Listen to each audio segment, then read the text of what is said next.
मैं डॉक्टर प्रकाश हिंदुस्तानी साहब का स्वागत करूंगा। मैं अमिताभ जी के पास पहले जाता हूं। मैं प्रदीप सर आपसे लास्ट में सबको सुनने के बाद आप वर्डिक्ट वो दीजिएगा, एक अपनी टिप्पणी कीजिएगा। अमिताभ सर, ये जो हम देख या पा रहे हैं, जैसे जैसे हमारा अपना आधा ग्लास भरा आधा ग्लास खाली, ऐसा कुछ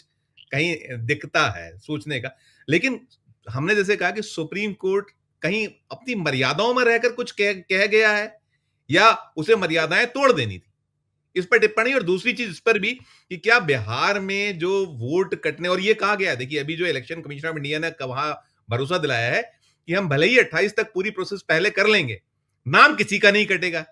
तो ये सब क्या ये भी सब ऐसे ही माना जाए जैसा कहीं पुष्पेंद्र जी संदेह जतला रहे? टिप्पणी आपकी अमिताभ से। बहुत शुक्रिया संदीप। देखिए, पुष्पेंद्र जी ने जो संदेह जताया और जो हेमंत जी ने अपनी शुरुआती टिप्पणी में बात कही, वो बिल्कुल अपनी जगह बहुत वाजिब बात है। और यकीनन आप जब इस तरह के मसले पर सुप्रीम कोर्ट में जाते हैं विपक्ष की तरफ से, या जो एडीआर जैसी संस्थाएं जाती हैं,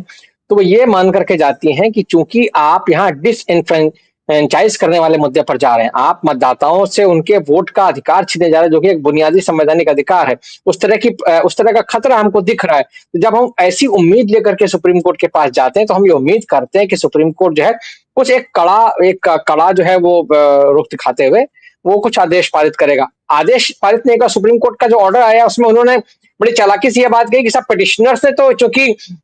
स्टे मांगा ही नहीं है, इसलिए स्टे हम नहीं दे रहे हैं। तो अब वो जो चीज है, वो कुल मिला करके जो बात आपने खुद कही कि आधा ग्लास भरा और आधा ग्लास खाली वाली बात है, कुल मिलाकर के यही इलेक्शन कमीशन और बीजेपी, आप अगर बीजेपी के प्रवक्ताओं के बयान सुने इस आज की सुनवाई के बाद का जो सुप्रीम कोर्ट का जो इंटरिम ऑर्डर आया है, तो उस पर वो ये कह रहे हैं कि साहब देखिए, इसमें तो जो है सुप्रीम कोर्ट ने विपक्ष की ऐसी तैसी कर दी और कुछ हुआ नहीं है। कुछ ये लोग जो लेकर के गए थे अपना समूह लेकर के लौटा है सब इनका। उधर विपक्ष कह रहा है कि साहब हमारी जो बात थी वो बात हमारी सुप्रीम कोर्ट ने पूरी तरह से सुनी है और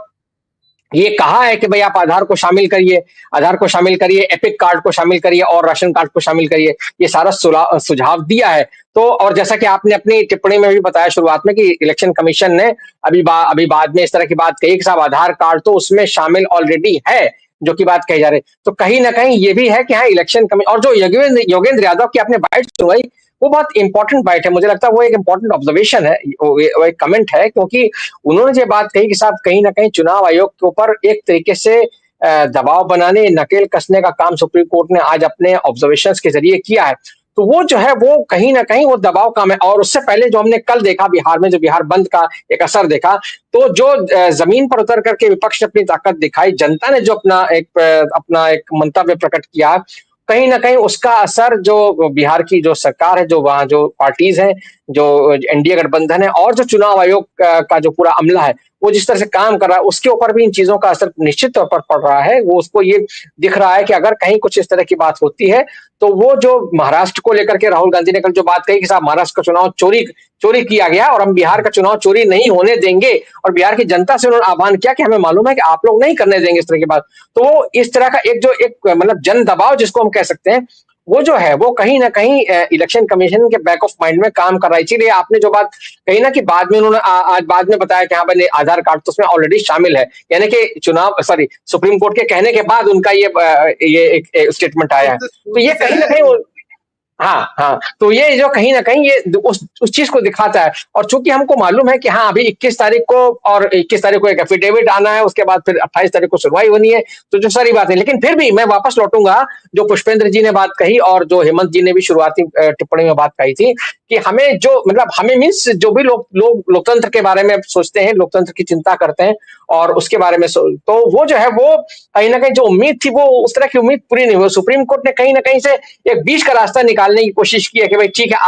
आज शुरुआती बहस में जो है आज जो है देख लिया था। और जैसा कि आपने खुद भी कहा कि इलेक्शन कमीशन चूंकि एक संवैधानिक संस्था है, तो संवैधानिक संस्था की मर्यादा को ध्यान में रखते हुए सुप्रीम कोर्ट ने अपनी मर्यादा में रहते हुए वो बात की। जो आपने मर्यादा का इस्तेमाल किया था, वो तो मर्यादा का मामला आ गया। ये नहीं हुआ कि भाई कोई कड़ी टिप्पणी, हालांकि हम उम्मीद कर रहे थे, उम्मीद तो ये की जानी चाहिए, बहुत स्वाभाविक बात थी कि हम ये उम्मीद करते कि हाँ भाई आज जो है सुप्रीम कोर्ट कहेगा कि भाई ये जो चूंकि सुप्रीम कोर्ट ने खुद टाइमलाइन का सवाल उठाया, टाइमिंग का सवाल उठाया, प्रोसेस का सवाल उठाया, बहुत सारी बातें कही, नागरिकता के मुद्दे पर एक तरीके से उन्होंने उसको फटकार भी लगाई कि तुम्हारा काम नहीं है, ये गृह मंत्रालय का काम है। तो ये जो चीजें हैं, ये जो बातें हैं, ये सारी बातें हैं, ये जो है ये कहीं ना कहीं जो है बीच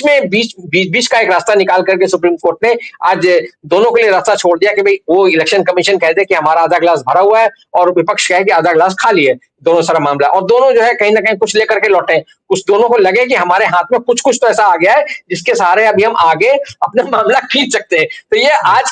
की जो सुप्रीम कोर्ट की जो भी ऑर्डर रही है, जो भी आपका ऑब्जर्वेशन रहा है, जो बात अभी कही गई कि अभिषेक मनु सिंघवी ने सचमुच कहा कि भाई जो कुछ आप कह रहे हैं उसको आप लिखित में भी आना चाहिए, लेकिन वो आदेश में नहीं आया। ये चालाकियां अक्सर होती है कि आप कहते तो बहुत अच्छी बातें जो कि मतलब खबरें भी बनती है, जिस पर चर्चाएं भी होती हैं, हर तरह से उसको उछाला जाता है, लेकिन दरअसल वो लिखित आदेश में नहीं आती जिसके आधार पर चीजें फैसले लिए जाते हैं। तो वो जो है वो कहीं ना कहीं वो एक कसक, मैं मानता हूं कि वो कसक रह गई है, और ये हमको निश्चित तौर पर अभी देखना होगा कि जब 28 तारीख को जब ये प्रक्रिया जो इलेक्शन कमीशन जो चला रहा है 25 तारीख को जब पूरी हो जाएगी, उसके बाद जब वो वहां पर 28 तारीख को सुनवाई होगी, तो उसके बाद उस प्रक्रिया पूरी होने के आधार पर जो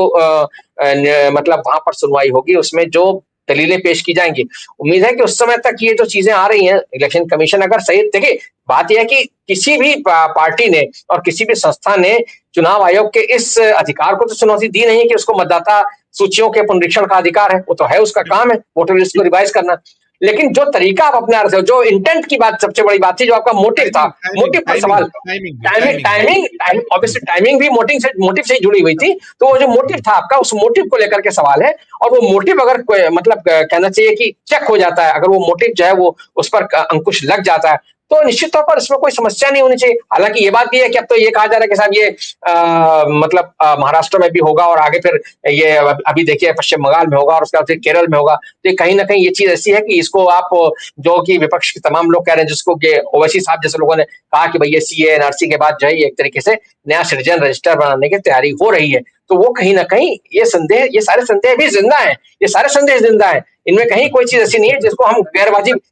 किसी को भी गैरवाजिब नहीं मान सकते, सारे संदेह अपनी जगह सही, क्योंकि जिस तरह से सरकार ये और उस सरकार के समर्थन में जिस तरह से सारी संस्थाएं पिछले 10-11 साल से काम कर रही हैं, उसमें हमने देखा है कि किस तरह से चीजों को जो है उल्टा पलटा जाता है। महाराष्ट्र का नतीजा हमारे सामने है, और वो खुद उसको जो है क्या कहते हैं, विपक्ष कांग्रेस पार्टी खासतौर से राहुल गांधी लगातार ये बात कह रहे हैं कि हाँ हमने थोड़ा देर से रिएक्ट किया, लेकिन ये कि उसका नतीजा क्या हुआ हमने देखा, तो वो जो है वो कहीं ना कहीं सबके दिमाग में है, और विपक्ष जो है चाहता है कि बिहार में, क्योंकि बिहार की स्थिति हेमंत जी यहाँ बैठे हैं वो हमसे बेहतर जानते हैं, लेकिन बिहार में जो इस समय स्थिति है, जो एनडीए गठबंधन है वो बहुत नाजुक हालत में है, और जो जनता में बहुत खराब हालत है, जनता के अंदर भयंकर रोष है, और जिस तरह से वहाँ क्राइम का हालात हम लगातार देख रहे हैं, जिस तरीके से चीजें हो रही हैं, तो सारी मुफ्त की योजनाओं के बावजूद सब कुछ, सारे जो आप कर रहे हो उसके बावजूद है, उसको ऐसा लग रहा है कि कोई कार्ड चल नहीं रहा है, इसलिए ये कार्ड चलाने की कोई चल, एग्जैक्टली बिल्कुल सही कहा आपने।